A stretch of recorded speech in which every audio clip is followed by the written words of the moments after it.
Hit by a fighter, Ron Lyle, back in 1976. He hit me so hard it didn't hurt. I remember thinking, how did I get on the canvas? Why am I in this business? Why should I get up? That's not just anyone talking. That's George Foreman, and the man who made him say that. A hardened gang leader who spent 7 years in prison. A man who died twice on the operating table, then came back swinging, leaving opponents unconscious on the canvas. Ron Lyle started his professional boxing career at the age of 28, after serving a 7.5-year prison sentence where he was involved in the shooting death of a 21-year-old gang rival. Lyle argued he was being attacked with a lead pipe and was not the one who pulled the trigger, but he was convicted of second-degree murder. While in Colorado State Penitentiary, he nearly died on an operating table after being stabbed by another inmate, but survived after 36 blood transfusions. Where were you? I was in the abdomen over here, you know. Wasn't that when the prison doctor signed your death certificate? Yeah, well, one of them did, but Dr. Townsley, he didn't give up, you know. He began boxing in prison having had around 25 unaccounted amateur fights, losing only once, and winning 6 heavyweight titles for inmates. By the mid-1970s, just a few years into his professional career, he had become one of the top heavyweight contenders. He bulldozed his way through respected heavyweights like Buster Mathis, Oscar Bonavena, and Jimmy Ellis. His best win came over Ernie Shavers, who was considered the hardest puncher that's ever lived. Lyle knocked him out in the 6th round.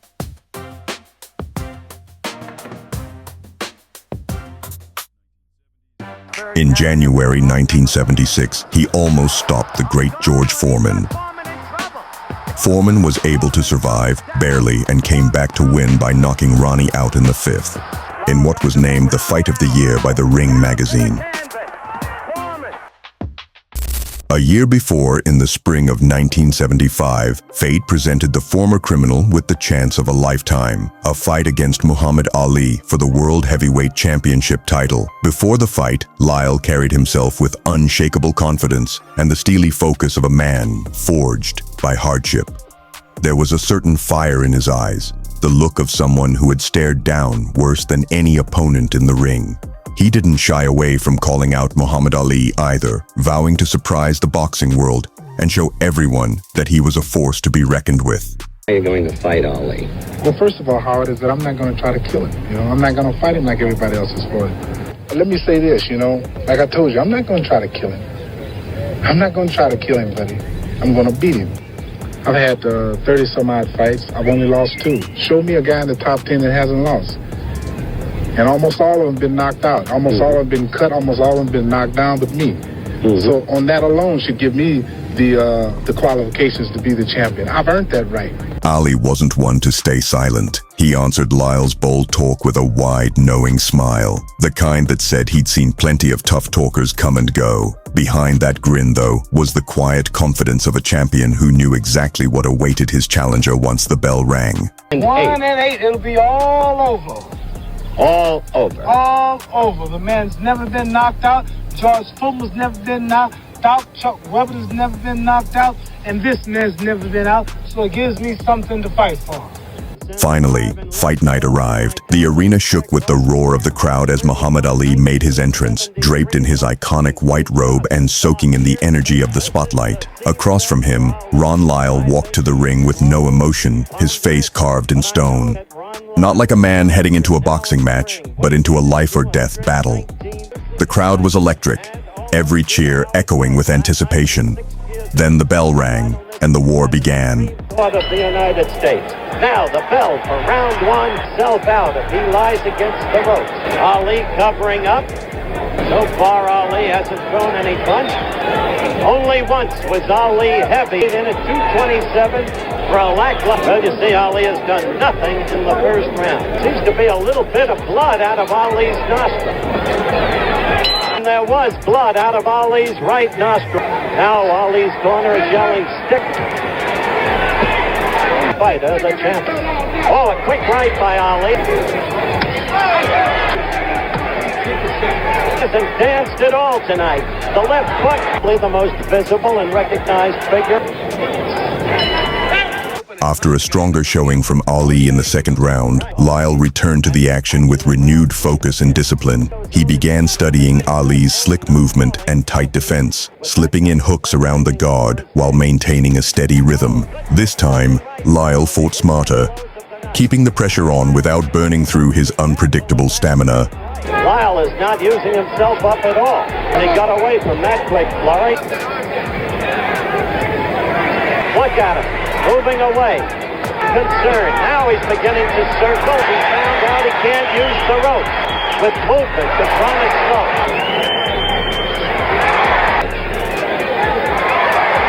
This is Ali's best round by far of the night.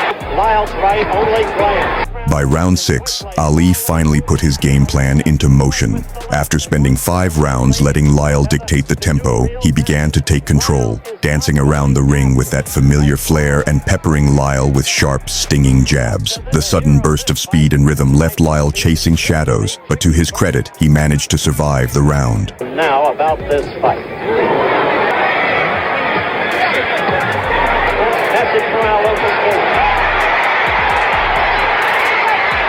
Now he's opening up. He's trying to. Tired of looking at the guy still coming at me. Ali got to him again with a right.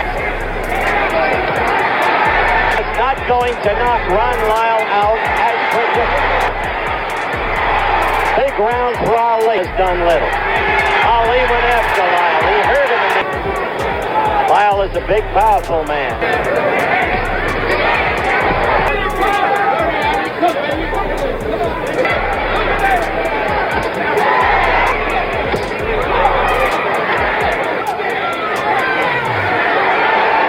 After 3 rounds of Ali brilliance, Lyle finally found his rhythm again in the 10th. He'd bloodied Ali's nose earlier in the fight, but had trouble landing anything meaningful since then. His trademark power hadn't been on full display, but his grit certainly was.